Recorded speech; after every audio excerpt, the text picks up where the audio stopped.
welcome back to the channel. Today we're going to take you through adjusting the clutch and changing over our gear lever. Hey guys, my name's Jasmine. I'm 24 years old from Perth, Western Australia. This YouTube channel is going to be for my motorcycles and all the projects I'm going to be doing on them. I hope you enjoy.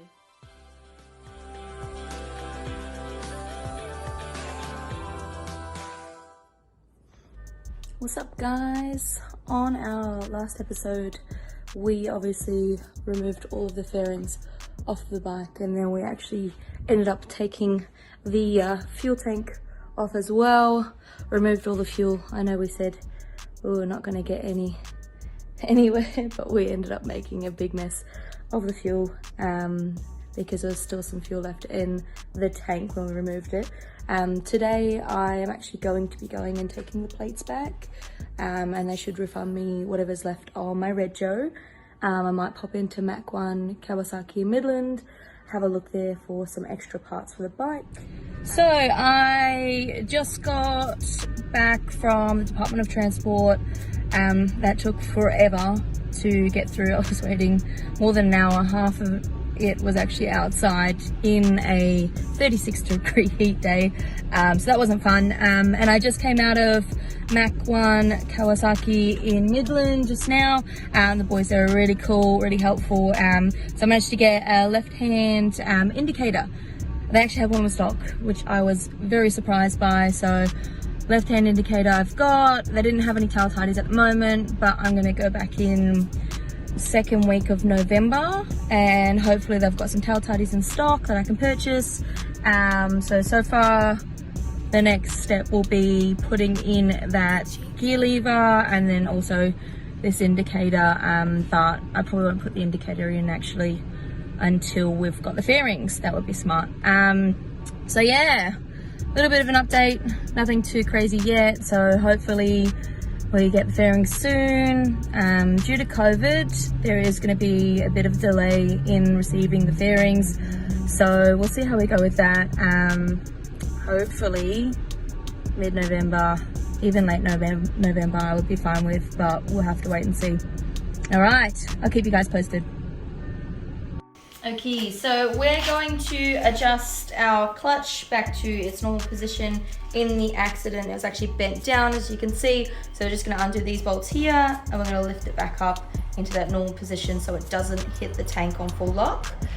We are also going to change over our gear lever because it snapped off. So beneath here, it's just snapped completely off. We've got a whole new bracket to replace that. So we'll undo these guys here, undo this one up here. We've got to undo this little bolt here, loosen it and pull it off. And then we'll have a brand new gear lever. Okay, we have got our 10mm socket. We're going to undo this one, loosen it up, undo this one, loosen it up, and then bring this up.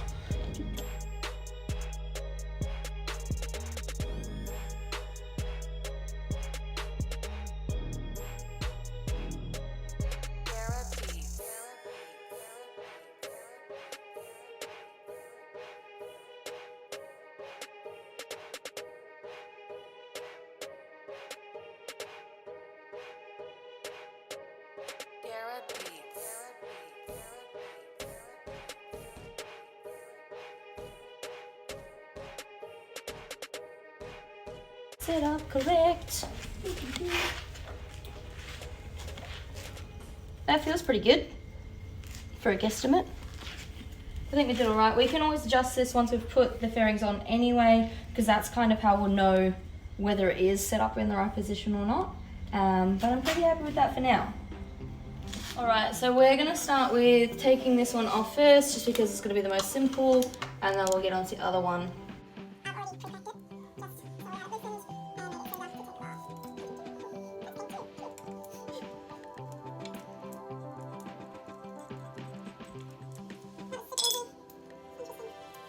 Alright, I'm take this off by undoing this one here. It should loosen this part here, and then we can pull it off.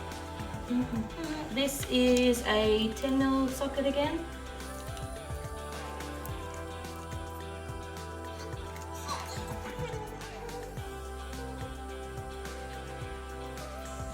Alright, we're going to take it all the way off as per a suggestion from a friend to make it easier. if this bolt ever comes out. I might just use my hands. It's a little bit easier that way.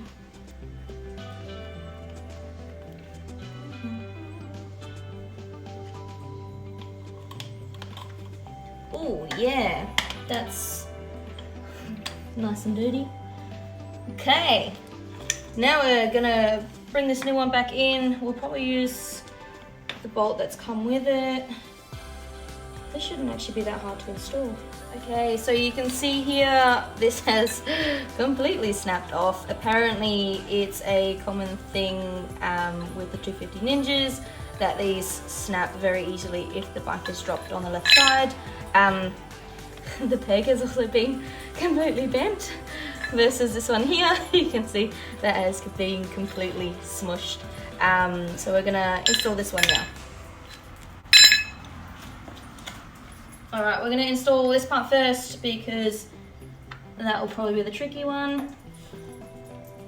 We'll just let that hang there. Just make sure that's all the way on. And I'm just gonna start the thread with my hands.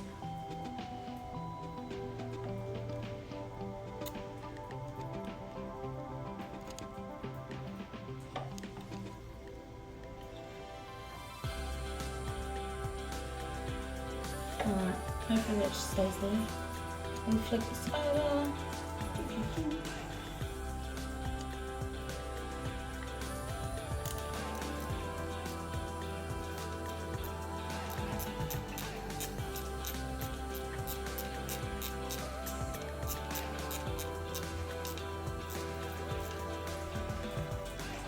Don't want to make it too tight to the point we can't undo it later on if we've made any mistakes. Okay.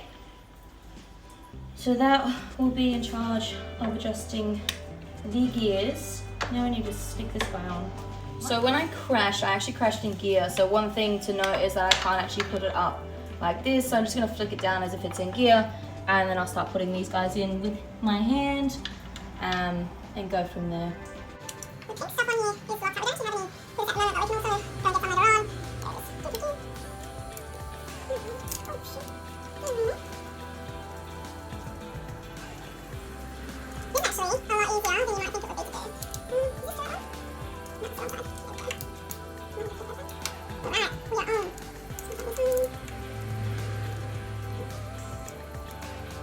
Oh, you're looking better. And then what we might do is we might tighten up with this afterwards. So we had a little issue with adjusting the gears with the gear lever in regards to installing this. So one thing we found is we needed to lift this actually up when we put it on, and then now it can actually do its thing. Okay, so we're gonna retighten it and then try out the gears from there. Okay. We have installed our gear lever. A couple of little tips for installing the gear lever. Just make sure it's at the correct height for your gears. When I crashed, I was actually in gear, so one of the things we had to do initially to make sure it could get into neutral and into gear is actually roll it backwards and forward, so that it could actually engage in the gear. Alright, so the way that we test that this is actually working is we turn the bike on without actually starting it up, and we look at our positioning here on the screen. We can see that it's in gear at the moment, and then I just chuck it up into neutral. We've got our little green light. So we can see that it's working there. So back to first, and then back up to neutral there. So that's engaging, which is great. We know we've done it correctly, and just be careful not to waste your battery by leaving that one on. We can't test second gear because we obviously don't have the tank on. We can't start the bike up without the tank, but so far so good. We'll do a proper test when we get the tank back on and everything refitted. Don't forget to like and subscribe. I'll see you guys on the next video where we add some extra bits to the bike.